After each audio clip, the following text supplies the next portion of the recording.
evening, sunshine. I'm clean-faced, sore in places I didn't know I had muscles, and reporting live after a photo shoot that tried to take me out, but didn't. While I was out there letting everything bounce in natural light, the world went full tilt. Tanks rolled, millions marched, FEMA got ghosted, and the Orange Overlord did his best Bond villain impression, with a peace plan twist. But before we dive in, a quick shout out. Happy Father's Day to all the dads holding it down. And to the best one I know, my husband. You are strength, softness, and chaos control in one hot package. The kids are lucky, I'm luckier. Let's get into it. Crowns versus crowds. Over the weekend, two very different visions of America played out. First, the Orange Overlord's $45 million military parade in D.C., a tank-laced spectacle billed as a celebration of the U.S. Army's 250th birthday, but also suspiciously aligned with his 79th.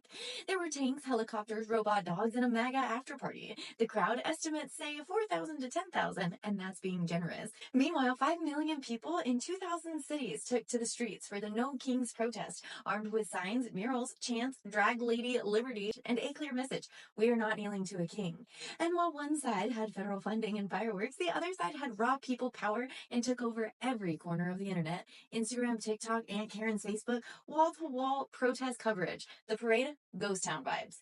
So let me get this straight. We spent $45 million on robot dogs and gun salutes, only to get ratioed by sidewalk chalk and cardboard signs. Iconic.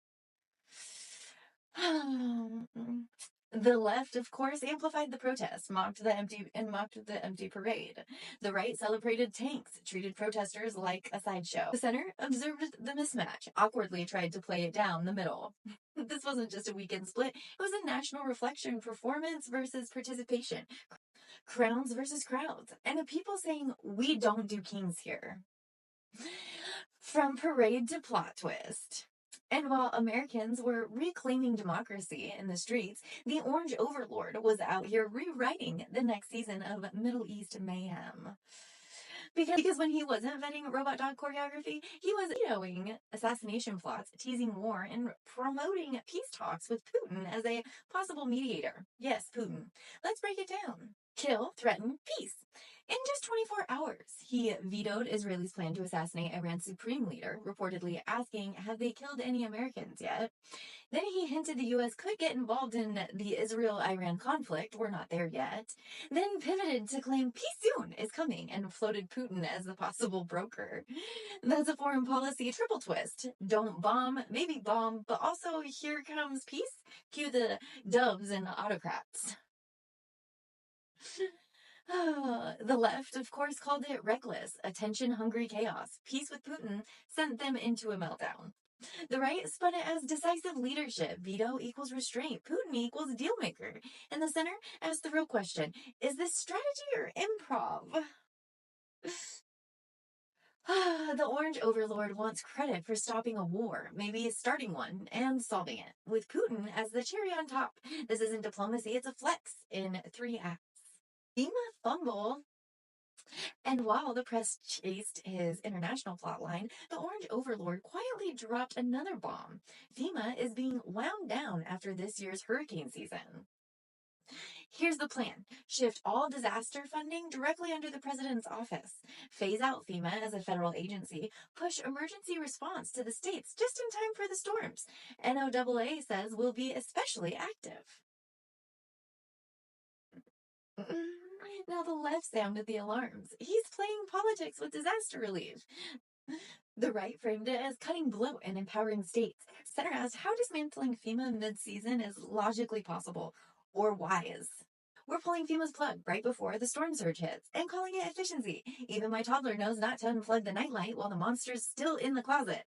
Next up, let's talk about our quick hits, because while we were busy surviving geopolitics and government shutdown, here's everything else the world tried to sneak past us. Russia returns 1,200 Ukrainian remains in a grim swap. Diplomacy, but make it devastating. Europe offers Iran peace talks while the U.S. still flirts with airstrikes. Fetterman praises the parade as the best of us. Sir, respectfully, what? The Orange Overlord's financials drop $600 million plus in income from crypto, golf resorts, and book royalties. He's not just running, he's cashing in. Rand Paul now hates the parade he was fine with last year. Bold. Minnesota double assassination suspects hat and vehicle found. Real story still unfolding. LA immigration chaos. Protests erupt as families are separated under renewed crackdowns. Cyprus plays mediator, passing notes between Iran and Israel like it's nuclear middle school. Now, let's get into Tell Me Something Good, because let's end this with some hope from the compost pile. A German startup discovered a plastic-eating enzyme in actual compost and is nearly ready for its commercial use. It breaks down plastic in days, not centuries. If a pile of rotting banana peels can cough up a planet-saving enzyme, maybe there's still hope for us too. Parades with no people, protests with millions, peace plans with Putin, and FEMA being ghosted mid-storm season. But here we are, sore, barefaced, and fully loaded with sass. To every dad holding it down, building blanket forts, fixing sinks, spinning bedtime magic, we see you. And to my husband, you are the blueprint. Happy Father's Day, babe. I'll be back tomorrow with more truth, more tea, and maybe an ice pack. Until then, stay bold, stay brilliant, and stay loud.